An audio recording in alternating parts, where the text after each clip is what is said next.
Have you ever wondered how your sales performance compares against your competitors and peers? The B2B Sales Benchmark Report provides the definitive guide to what success looks like in 2021. See how you compare in terms of win rate, sales cycle, average deal value, relationships, and engagement. You can see the results and get the full report at ebster.com/B2B-sales-benchmarks.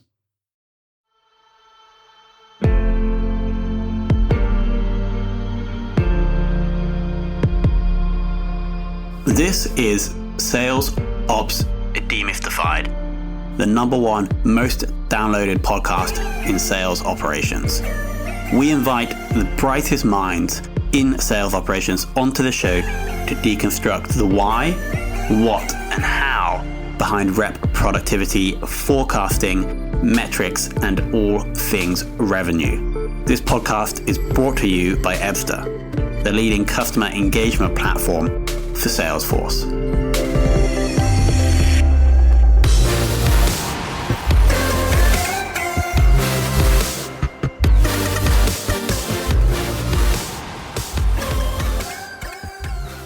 Thank you everybody for joining the 4th Sales Ops Demystified. So the first 2 were just me and Henry chatting.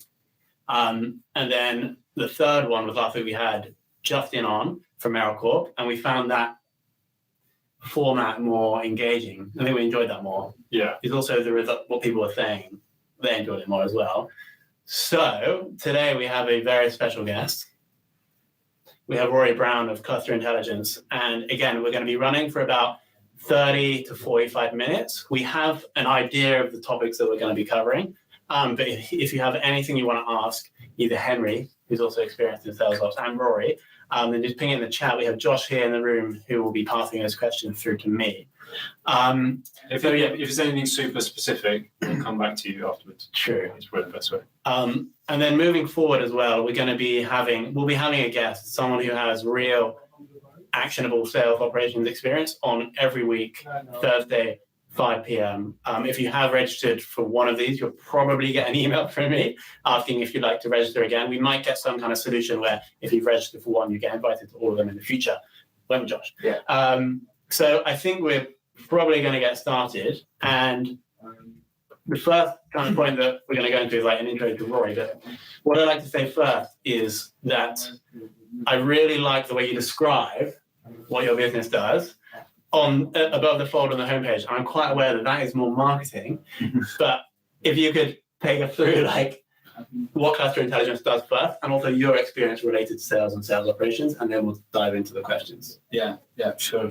So I think what you're referring to there is a homepage where it says, will you hit target next month? We already know. So essentially, we built a really smart reporting toolkit for Salesforce. And that is designed to take the data that sits in there and manipulate it and display it in different ways that will basically help us understand how to forecast more accurately, how to forecast from further out, further ahead, how to create revenue more consistently. But more importantly, it's all fueled from the very salespeople that are putting all the data into our CRM. It's about giving them value, giving them visibility, giving them an understanding of how their business works that they never had before. And also that's a huge impact on the quality of reporting you get at the top. Got it. How do you access your products? How would I access your products? It's just a login through a web page, normal SaaS product. Yeah, nice. And then your journey, an intro to you. My journey. So prior to Kluster, I've only worked for one business. So I worked for a sales training and recruitment company called BMS. Started there at 21 through to wherever it was, and grew a team in London of about 12, 15 people. So I was really a sales manager. Okay. Did you start off as a sales manager? I started off as a salesperson. Nice. Yeah, and then became sales manager. And what were you selling? Recruitment, training to sales businesses. And so you earned your stripes and you moved your way up to be a sales manager. Yeah, through the greasy pole. How long were you selling for? I was selling for 5-6 years. Nice. And then into... Only then did you move into management? Correct. Yeah. Why? The opportunity came up. We needed an office in London. off we went. Nice. So you were selling in a different location. Yes, we moved locations, and then I was one of the first people there, and then I would hire a team In London. as it grew in London. Yeah, So they're like, Rory, we need to go to London and set up a sales team. Is that essentially what happened? that's it. Sick. That all happened. Groovy. Nice. And I've never left London since. Okay. Yeah. And so if you were selling for 6 years, did you say, before you came to London? And then how long were you managing? So I was managing for 3 or 4 years, and then me and my business partner started Kluster. Cool. Yeah. And what kind of inspired you to start the business? Was it because you could see that you weren't being able to use the data that you've got in your CRM? What was it? It was a mixture of challenges that I had as a manager, getting visibility of how the hell we're going to land and how we're performing, and the one-to-ones with salespeople where you're a bit like scratching around for a spreadsheet of how they perform and what the key metrics are, and everyone's a bit getting a calculator out and rustling around. Nice. And also I had a lot of confidence because my business partner was an actuary. So he did mathematical modelling in big insurance. Wow. Face, brain, you get the rest of the story. But so one topic that has come up a couple of times is about how having actual sales experience and then coming into a sales operations or management role. So I have a couple of questions. First is, when you were a sales manager, did you find that you were doing sales operations tough? Yeah. Okay, cool. Yeah. And do you think that your 6 years of sales experience helped you in that operations and management role? It's a really good question. I think coming through the sales route gives you the empathy when you're going backwards and speaking to salespeople. Doesn't necessarily give you the technical nous.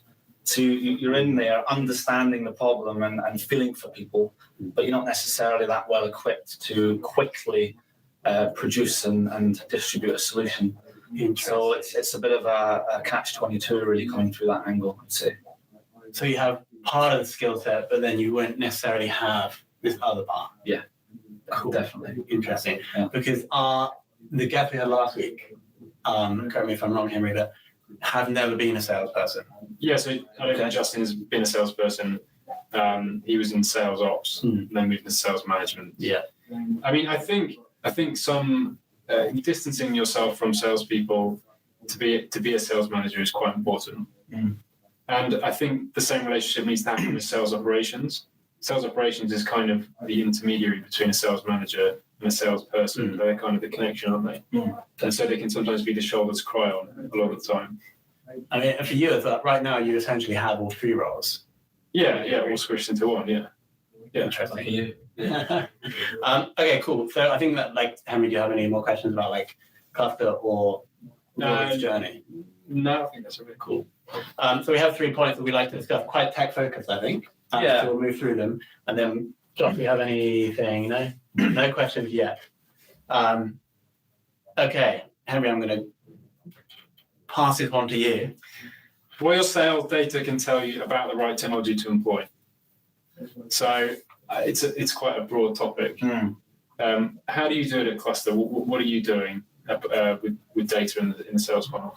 And how can you use that easily? How can people watching this take something away and actually use their data to their advantage to make more money? Sure, yeah. I'm thinking it's a broad topic. So the first thing I think before we get into anything nitty gritty, it's understanding what mode your business is currently in. So are you the scrappy, plucky, growing business where getting revenue as fast as you can is what it's all about? Are you at the beautiful stage of building this wonderful, predictable, repeatable, process-led engine that's polished, and when you present to investors, all your key metrics are trending in the right direction? Or are you a mature, PE-backed business that's trying to grow 6%? So which are you? Which one do you think? The first one I mentioned. So don't aim for perfection early on.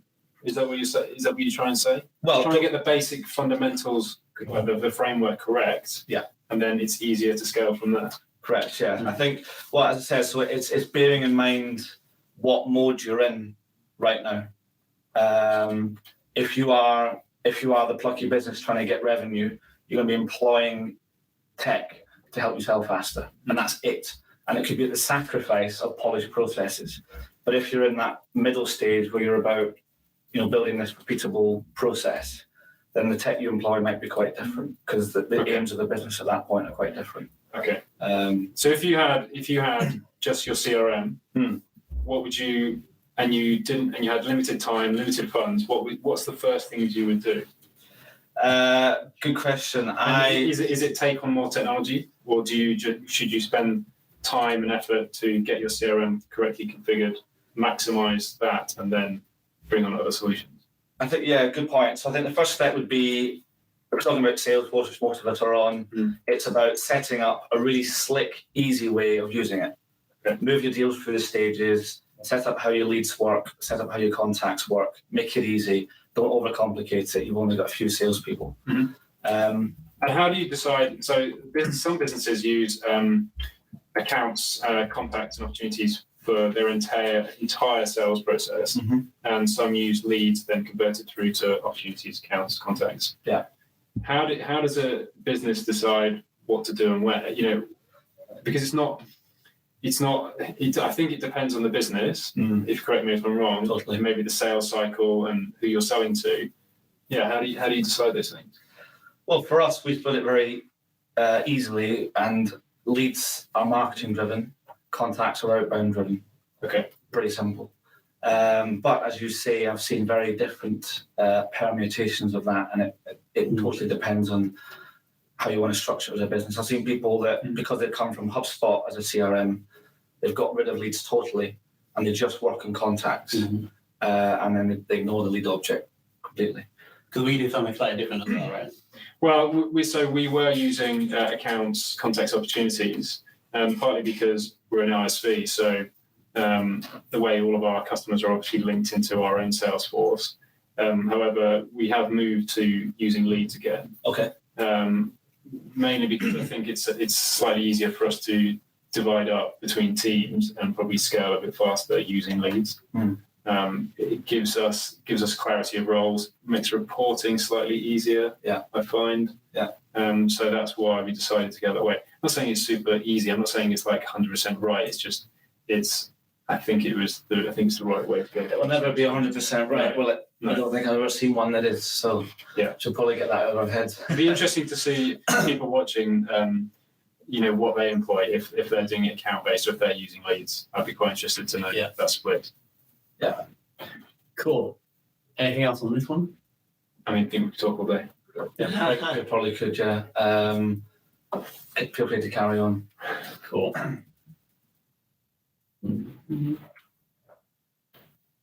Okay, so here's back. Yeah, looking at the technology, I guess using the data that you're getting, what technology do you choose and how would you then employ it? So I'm a big fan of using metrics in the sales funnel to work out what technology do you need. And it can be quite common for people to think, well, I'll look at the worst conversion rate of my entire contact to close journey, and I'll focus on that. But actually, what I think is more powerful is if you're able to get that data at the salesperson level, what you're probably looking for is the greatest spread in terms of a conversion rate between each salesperson. So if you are like qualification to op, and you've got the difference between someone's converting 10% and someone's converting 65. That for me is where you start to focus, because the process is totally off. Right? So that's a big opportunity. Big opportunity. So you're saying instead of looking at the overall conversion from top to bottom, you can look slice the data in a slightly different way and find a salesperson who is potentially underperforming. Yeah. And then that's an area where you can look to optimize. Yeah, so I think for me, it's where there's the greatest gap on a metric between two salespeople. Yeah. Because that tells you that there's the interpretation of what that process is too open. I.e., it's probably not a process. Got it. It's down to what each individual thinks it is. And that's your opportunity to create a process, which will then, you've got 65, right? Yeah. So you can get 65. So you can get 10 to 65. Yeah, I mean, you need to understand why is that person getting 65%. Yeah. You have to understand it in detail. And that's why people use things like call analytics, trying to understand, as a sales call happens, how many steals are happening on the call, understanding all that data.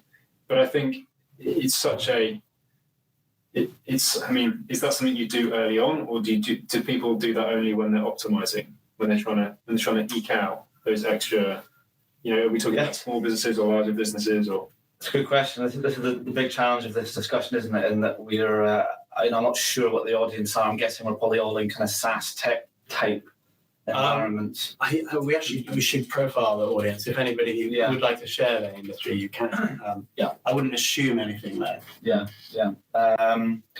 So for me, I think that's the greatest place where technology could be employed, because I think technology should be about building a process which is so good for the business in its long-term health. And that for me is the greatest opportunity to put a process in place. Have you seen that in Kluster, and do you have an actual example? I'm putting on the spot here. Oh, goodness.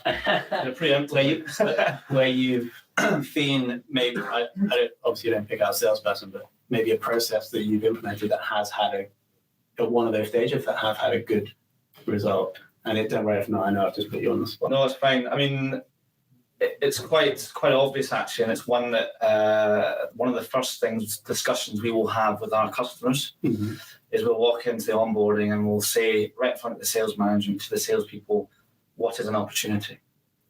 And just wait and watch the debate unfold. It's amazing how many people haven't got that entry criteria for an opportunity lit. Interesting. And of course, everything after that is shot because it means that they're all probably using the stages differently as well. Yeah, I mean, you've got to have a process that's clearly defined in the business, and also you've got to keep qualifying. I think we discussed it in a previous webinar. You have to keep qualifying throughout the sales process. Oh, totally. Every single stage should be reevaluated. Yeah. So how would you then does it not really matter what the definition of an opportunity is, as long as it's consistent across the organization and everyone understands? If what it means to the business and it's consistent across the people that are using it, that's really all that matters. So the business can forecast effectively. Sweet. Yeah. One of the knock-on effects for sure. So do you think there's going to be a difference between how EVSTA classes an opportunity and how Kluster classes an opportunity? I definitely think there will be. Yeah, I think so. I mean, I've definitely been asked before, or what do other companies in our sector class as an opportunity? That, well, it's really not relevant to your business. What is important is that it's aligned within your business, and then that's what matters. Don't look to what other people call an opportunity. It's less important, I would say. So was that one of the first things you did at Kluster as you're building the sales process, is have a clear definition of what is not, and have it stayed the same inside? Yeah, it's evolved, right. But it still has the same fundamentals. Yeah, cool. So that consistency will be there from the off. Got it. Whereas I've been into mature businesses where it's still not there, and it just wreaks havoc across the sales funnel. I think we have a question. What are some things from Justin? I don't know if that's Justin from last week. What are some of the best metrics that provide coaching opportunities for younger sellers? That's a good question. Thank you, Justin. It's quite a few. So again, I like to focus on the funnel if the data's okay and it's there. So the first thing I would be looking at is things like conversion rates between each stage of your funnel. So you know where their bottlenecks are immediately, make that very visual. You can then coach on that particular issue, go back and see if the metrics are improving. Yeah. Is there like a specific one that, especially with younger sellers, you'll see that might need to be optimized, or does it not matter if they're young or old? I'd say if they've been coached correctly, I think you can. Yeah, it's all about good coaching. I think to give them the confidence and the process to stick to. But but I think the question is asking, if they had a younger seller and an older seller, is there a point in the funnel where a young seller would probably need more coaching, or not? Yeah, I would say what you're going to find with younger sellers is that the way that you coach them automatically, you coach them top down, so they're going to be struggling more at the latter stages of the funnel than they are at the top. Okay.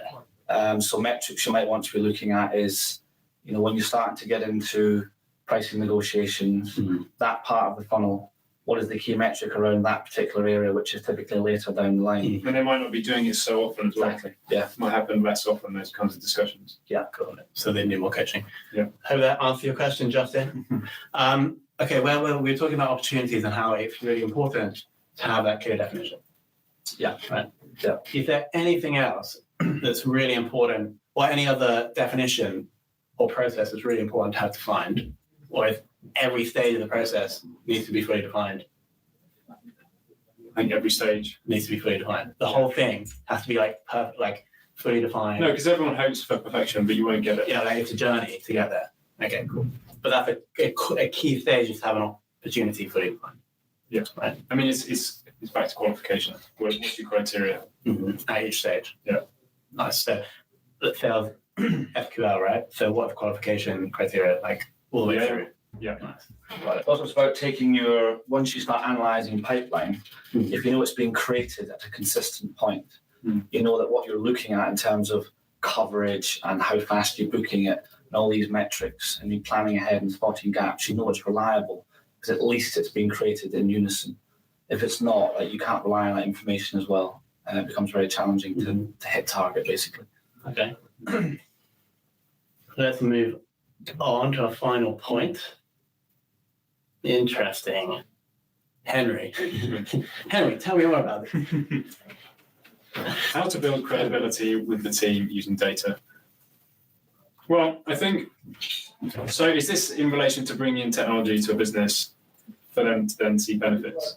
So it's driving salespeople's adoption of new tech. Is that okay? Yeah. Okay, so, well, they've got to see the value in it, haven't they? Because salespeople traditionally hate any kind of change in process, and sales ops people are normally driving those kind of changes within a sales team. So they have to see value from it. But what I want to pick you up on here is define the word value, right? And is it value for the business or value for them and the paycheck? I think ultimately it's their paycheck. Yeah. And so actually the word value is another way you describe the word, like subjective prioritization, right? So how can they see that this tool is going to make them more money? I'm not saying that all salespeople think like that. Well, I think if you can get salespeople to earn more money, the business will therefore benefit, won't it? For sure. So they work hand in hand. Mm-hmm. So how are we going to use data to do that, Rory? It's about making it accessible and visible. So again, for me, salespeople are in a world where they're constantly being told what to do to hit this KPI, to follow this process. It's management still hasn't caught up with the modern way that salespeople think and who they are and how they act and what they're after in life. So it's still a little bit disconnected, and it's very kind of top down. So one thing you can do to build credibility and to bolster a new initiative is to visualize the improvement. Nice. So this is going back into the metrics and the data and saying, right, we employed this technology 6 months ago, right? And the adoption's been okay to good. Yeah, but this part of the funnel we're looking to tackle, we had 200 grand a week dropping out when we started. We now got 120 grand a week dropping out. Nice. So 60 grand a week is staying in your pipeline between you. Because of this tool. Make it visual, make them realise, and then just, as you said, just top it right up to the commission at the end, saying that's about £10,000 extra comms you've been earning over the last 6 months. So congratulations. Always bring it back to the commission. Yeah, I think so. I mean, it depends on your business. It could be about bringing on more clients and delivering more value or whatever it is that people get excited by. Yeah, the non-risk commission. Have you ever taken on technology in Kluster that's made a radical difference? Yeah, we've got quite a decent tech stack. Yeah, what does it look like, your tech stack at the moment? So we've got outreach. So we do a lot of campaigns and sequences, which are either outbound campaigns, which is a little bit more like value prop led, or we do inbound campaigns. Sorry to jump in. Yeah. I'm quite interested as more of a marketer, like how you get someone who has no idea who you are to start engaging through email or how you're doing it. And for those outbound campaigns, obviously don't share the secrets, but what has been working? Like what do you say or offer in the email to get people to engage? I think it's got to be very value led. Like you've generally got to give them a bit of information on an email or on a video or in a direct mail handwritten note, or in a voicemail, they'll think, flipping heck, I might try that. As soon as you got them thinking that, and then you follow up more credibly, Cool. you back that up with more value, eventually they're going to think, probably want to speak to this person at some point because they know quite a few things. How many touch points in a traditional campaign? Could be 16 plus. Okay. Easy. Nice. Yeah. So we've got outreach. We've got outreach. We use Vidyard. Within outreach, To do personalised videos, yeah. Yeah, I'm looking into one called 23, which is like a UK-based competitor. So does that, correct me if I'm wrong, but you can record one video and it will insert custom stuff into it, is that right? Well, we use the free version. Yeah, so Vidyard, you can do things like you can on a webinar, you can share your screen, do a quick demo. Okay, cool. But the benefits are, we've used it briefly, it's you can drop, if you're in Gmail, you can just drop it straight into Gmail. So you just click one button. So do a quick little video, chuck it in, and bang it. So it's actually quite good. Uh-huh. Yeah, it's quite a good tool. Yeah. I don't know what the pro version offers. Lots of fancy stuff. Right. Call to actions and. Because I thought there is video software out there where you can record one video and say the name of the business or the name of the person you're reaching out to, and then have, like a mail merge, but in video. But that's I'm not sure if that's it's not like I know. I think I heard. Well, I've heard about that solution, but it's not quite like that. But you can It's about speed. So you can spend 2 minutes making a video for one prospect. You probably wouldn't do 20 in a day. You might do 3 or 5. Mm. How many would you expect people? Well, we're hyper personalised, so actually we do a video per person. Do you? Yeah, but that's just our approach. We're not volume led. Outbound. Sure. So Vidyard, outreach. with Salesforce, we use Gemini, which is a really cool tool. Well, it's WebEx, a dialer, a coaching tool, all built into one. It's really slick. We use Kluster for our reporting and taking our funnels on track. What else do we use? And we've got HubSpot on the marketing side. Oh, nice. So you're connecting HubSpot and Salesforce. Yeah. It's going to joy. Oh, really? Yeah. So for the audience's benefit, we've been wrestling with Pardot and Salesforce, and the connection is quite good, but we've inherited anyway. That's a long story. Maybe we should do one on connecting. Yeah. Marketing CRM to marketing automation, because I think would that fit under sales ops? It's a combination of sales and it might be marketing. I think more and more it will involve sales ops, because that initial technical integration is where the whole them and us sales and marketing divide can start to happen. If everyone's not involved in that connection, then you set the theme off on that foot. I think the trend that I'm new to the sales ops space, but the trend I'm seeing is that people are actually saying that maybe it shouldn't just be like sales ops, marketing ops, customer success ops. It's actually potentially one team. What are your thoughts on that? RevOps. Yeah. What do you think? Well, RevOps is already quite big in the States. Really? So what you see in the States with the bigger companies, if you've got your sales ops, your marketing ops, your CS ops, and then your RevOps manages those 3 teams, but they all work in a team rather than working in the sales team and the CS team and the marketing team. They're a hub. It's also the RevOps then be looking at the technology and saying, okay, so the sales ops team are using this type of technology, marketing are using this. Is there anything they can use across the board, like a platform that they can use, a singular platform? Because otherwise you get pockets, different teams using different technology in the business. That means different data sets, which isn't always the right thing to do, is it? But wouldn't they ideally all be using Salesforce? Or not? You guys are using HubSpot. CS typically will be using things like Gainsight and Tutango and these sorts of things. Marketing, obviously, and the marketing CRM and sales, so they are quite separate. So HubSpot now have 3 products for marketing, sales, I believe, and customer success. Is that right? I didn't know they had a CS product. I think they do. I'm looking on this site. Josh, can you please go to HubSpot.com? How customized is your Salesforce? Fairly. Yeah, we've got a lead workflow, a contact workflow, and then a opportunities workflow, and they all intertwine. The most technically difficult has been the HubSpot integration. Okay. So it's bringing up Salesforce lists with all the stuff we want to see based on the HubSpot activity. So there's been more work on that than anything else. So I'm going to jump in here quickly. Go for it. This is for the audience. You can actually just go to HubSpot.com, but HubSpot does have three products. Sales Hub, Marketing Hub, Service Hub, which I think it's quite interesting, right? Thanks, Josh. Yeah. Cool. And that's something that I'm seeing more and more. It's quite interesting, I think. Something that we can, because like, if that is the case, then we're called sales off demystified, but maybe we should be Demystified. Who knows? So, What do you think? I think Rebel's too much. It's catchy. So if you had a limited budget, where do you spend your money first? If you're gonna go out to the market, look on the App Exchange, Salesforce products, what are you getting first? If you have a sales team, what do you give them first? Do you give them a dialer? Do you give them email integration? What do you do? That's a good point. Actually, sorry, I forgot to mention we use Ring Central. Telephone's pretty important still, even. But bar the obvious, I think top of the funnel is where we'd look first. So for us, even though we're quite targeted and we're not after volumes and volumes of contacts, we're quite keen to be able to add them to Salesforce as quickly as possible. So tools that cut corners in the stuff that salespeople have to do manually, like adding a contact and filling out their information and checking if you've already got them, like all that annoying stuff. That's probably where I go first, because when you're new, you haven't got much money to spend, and your salespeople are like literally going to define whether the business makes it or not.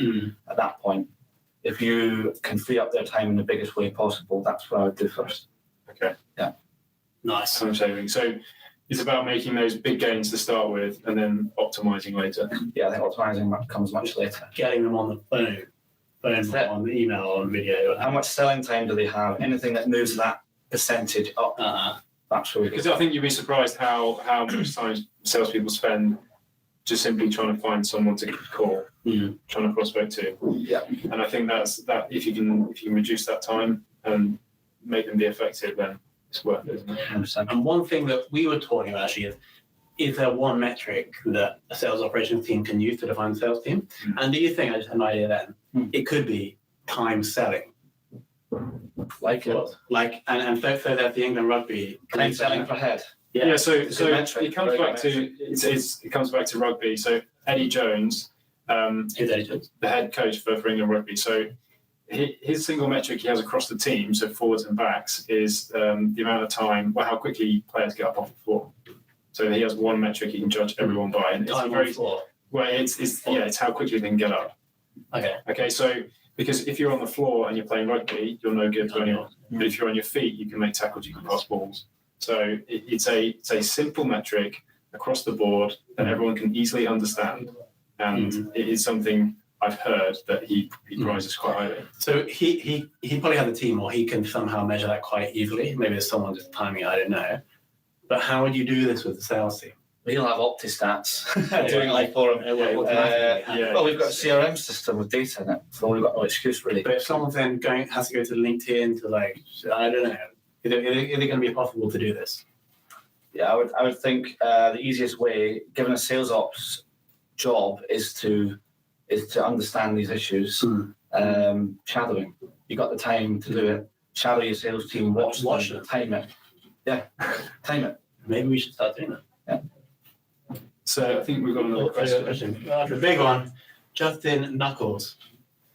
How do you best measure success and keep sales professionals engaged in enterprise sales situations where sales cycle is 12 plus months and just need 1 to 2 sales per year, and that could exceed quota? That's a great question, Justin. Yeah, awesome question. Anybody experienced with these big deals? The super long sales cycles. I've just been working on this. So traditionally, we're going back to commission schemes earlier, and these people we talk about, Justin was talking about, it's a long time until they realise their paycheck. Right? Sometimes they can start a year before they get their first commission check. Yeah.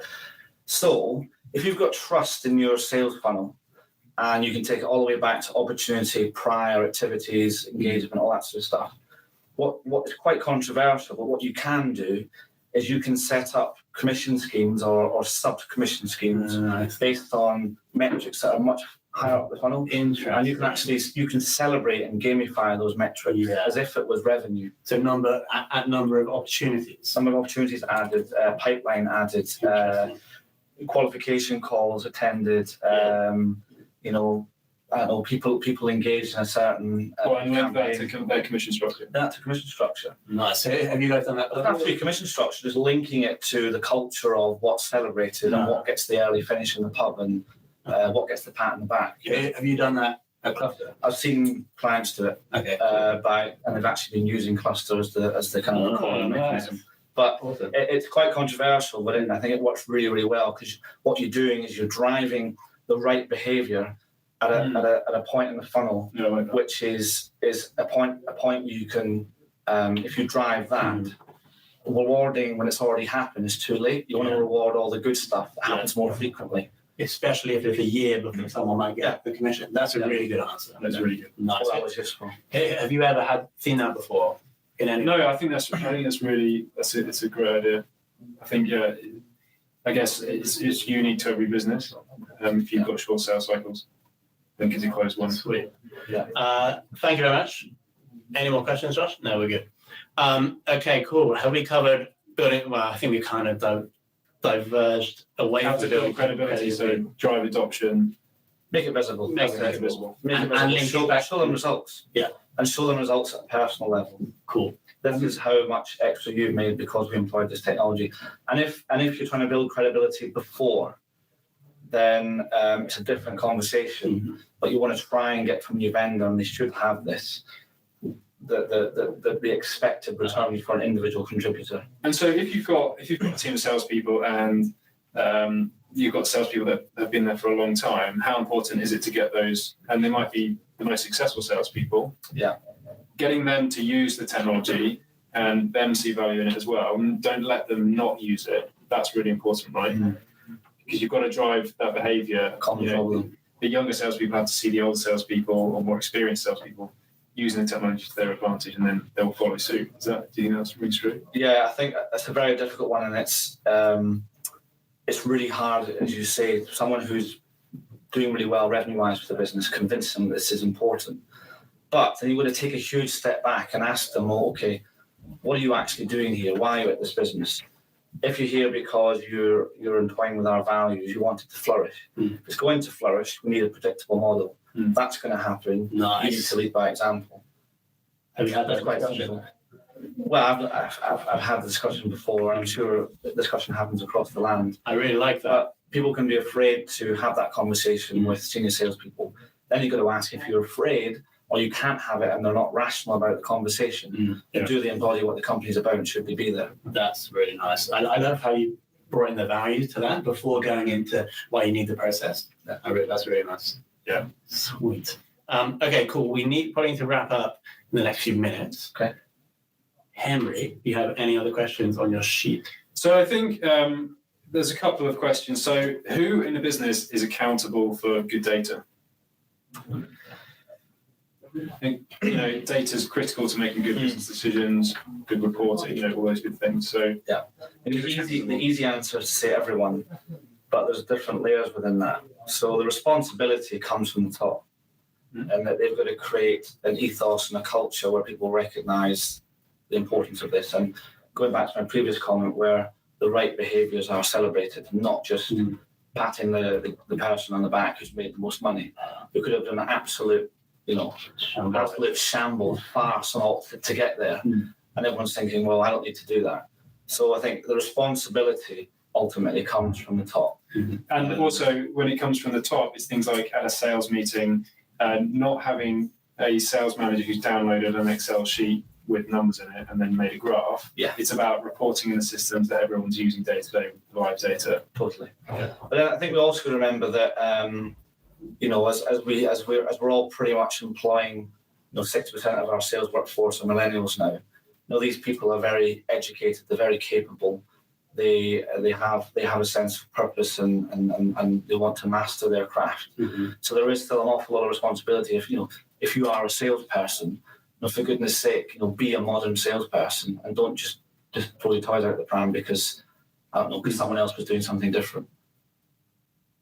And do any businesses have amazing data, or does everyone suffer? I think everyone's got amazing data, colourful. They just don't know how to use it, or I think it's a really interesting question. So every potential client we speak with will say our data and sales isn't very good, and ultimately when you get in there, maybe 1 in 8 or 1 in 9 are right, but the rest actually it's very, very usable.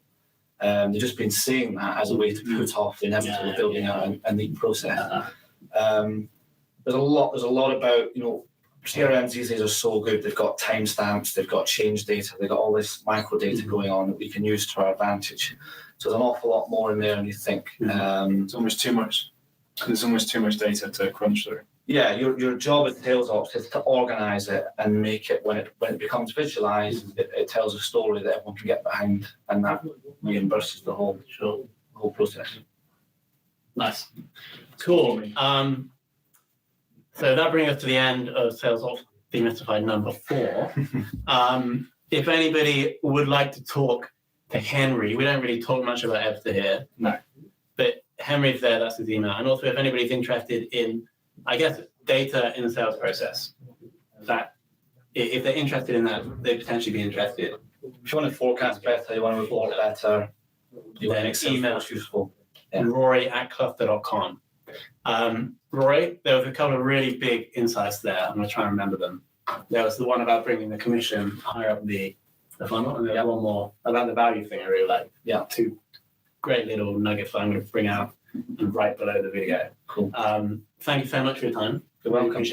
Thanks, guys. And yeah, we will be distributing the slides and the recording to everybody who has attended. Thank you so much. Thanks, guys.